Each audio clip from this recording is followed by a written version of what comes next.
Hello and welcome to HEROGEEK Presents, and I'm coming at you with another comic book review. And today's review is going to be for Powertrip by Genuine Comics. Now, this is more like an anthology of 3 different stories, and overall I enjoyed it. The first story is Axilium. I think that's how you pronounce it, I'm not really sure. But basically it reminds me of Fantastic Four meets Damage Control.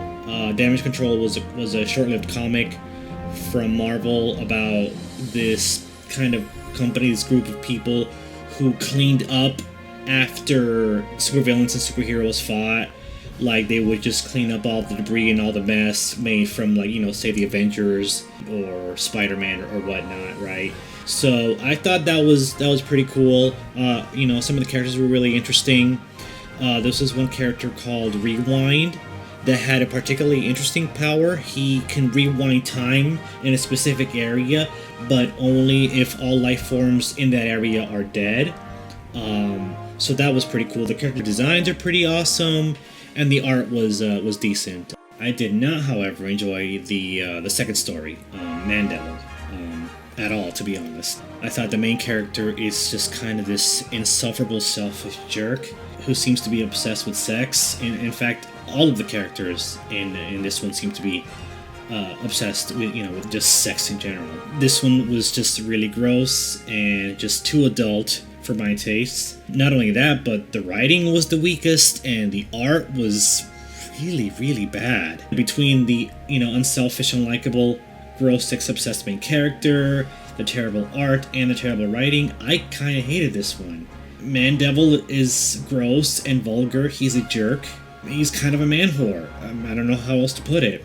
If this Powertrip anthology is supposed to be a test bed for these characters in these stories, I say drop this one right off the bat. This is not something that I think works, and I don't want to read about it. But by far, the best out of all 3 was definitely American Bliss. I absolutely love this story. This was classic, iconic superhero action. Bliss is a true hero, selfless, kind, and compassionate. I loved her so much. This was definitely the breakout of all 3 of the stories, and it was the strongest one, the strongest writing, the strongest art, and definitely is the one that I would read more of. I want more American Bliss. She's a very likable character. Aside from being, very attractive, she's also genuinely selfless and heroic, kind and compassionate.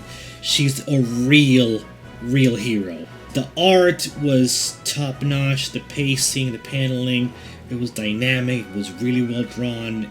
Oh, I loved it, This is one thing that, she's being hit on at the beginning of the story by this guy, and, they could have easily made this into, him being a complete jerk and her, feminist thing, but no, they didn't, and they went a route that I was really pleasantly pleased to see they went with, that ended up making American Bliss more likable, and this guy that was hitting on her in the beginning of the story really stepped it up, and just really, really great stuff. So, out of all 3, definitely the breakout was American Bliss, and that's definitely the one that I want more of. And from what I know, we're definitely going to get more American Bliss, and I am so on board. I love this kind of stuff, and I think we need more of this classic, iconic take on superheroes nowadays. Alright, that'll be it for today. Bye.